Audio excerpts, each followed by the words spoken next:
Hey everyone. So, day one, distance learning. Holy moly. Okay. There were many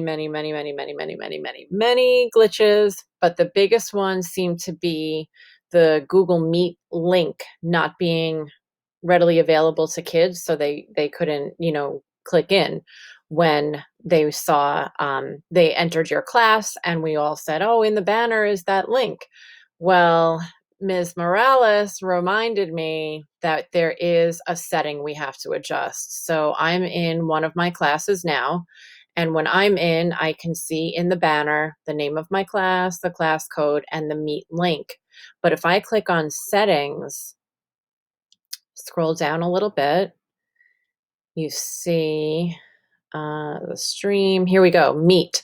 So here's that link. You can always copy it, and post it somewhere. But when I first got on here today, it looked like that. It was gray. Visible to students was not lit up.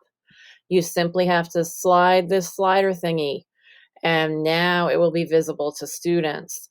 When you're doing your live classes, this is the link that you want to direct kids to go to in most cases. If you've done it some other way, if you've given it a nickname, or created it in your calendar, all the other ways to create a meet, you can do that. But then my recommendation to you is just 5 minutes before the class begins, click in the stream and type join me in our live class in 5 minutes with this link, and copy and paste it right here, if it was something other than this one.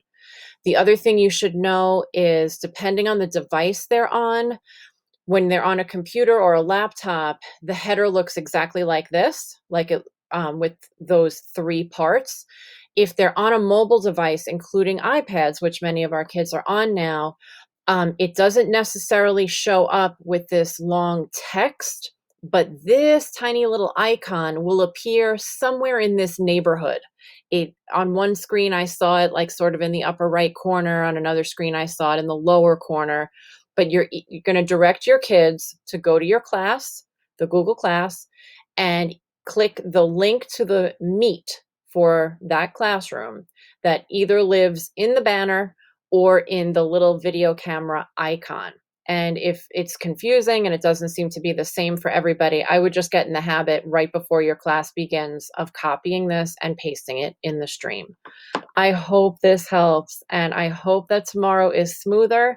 Please share the slideshow that I sent. I emailed it to all the kids. I posted it on the homepage, but feel free to post it in your classrooms, because if kids are having issues, you might want to say, maybe before we, tackle anything, let's make sure you've completed everything on this checklist, and then we can start from there. Then you can direct them to me. If they've done all of those things and still can't get into Google Classroom, then they need me, right? But sometimes it was just a case of, they were logged in on their device with their personal Gmail. Nothing's going to work if they do that. So it helps us troubleshoot if they make sure they go through that whole, series of instructions. Sorry for the long-winded explanation, but I hope this helps.